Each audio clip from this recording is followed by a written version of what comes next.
Grabe yung compliments ni Jaren Garcia kay Kai ha. Sobra. Ang ganda na sinabi niya.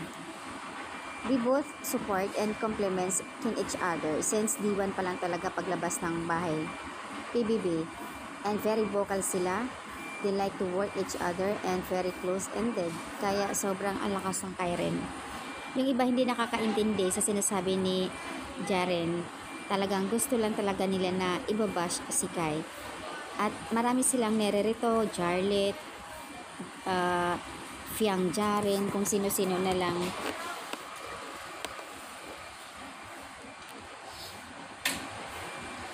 So guys, tatak Kairen na yan from Star Magic. Wag na kayo kung sino-sino pa yung mga sinasabi nyo. All in one, Kai. Grabe. The most talented. Ika nga, pareho sila. Pansin nyo sinasabi ni Jaren na pareho sila. Yung gusto nila is music. Ang ina-appreciate pa niya ha, yung compliments talaga niya kay Kai na ang galing ng boses ni Kai. Jaren is always choose Kai. Solid talaga. Even sa loob ng bahay ni Kuya. Yung sinasabi nila sa company siya nag-i-enjoy, hinahanap niya pag wala isang love life, wala doon. Hindi yun. Ibig sabihin kasi yun, enjoy the company. Yung parang ini-enjoy nila yung moments, yung work nila. Hindi yung company ng EBS. Parang hindi sila nakakaintindihan dito. Ang daming mga sinasabi. Ito legit dahil kay Jaren mismo nanggagaling na spoke na sabi niya na talagang iba pag si Kai.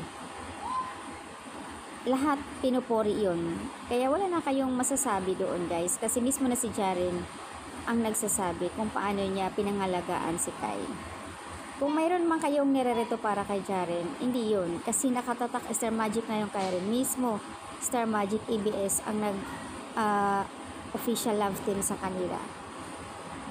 Kaya guys, just enjoy what you have now always and thankful kayo, grateful kay Lord kung anong mayroon sa inyo. Basta, hindi ko naman sinasabi na pero ako din kasi makakairin din ako simula nung paglabas ni Kai na Big 4 dahil iniisip ko din kasi na taga Cebu siya, pareho lang kasi sila ni Kimi.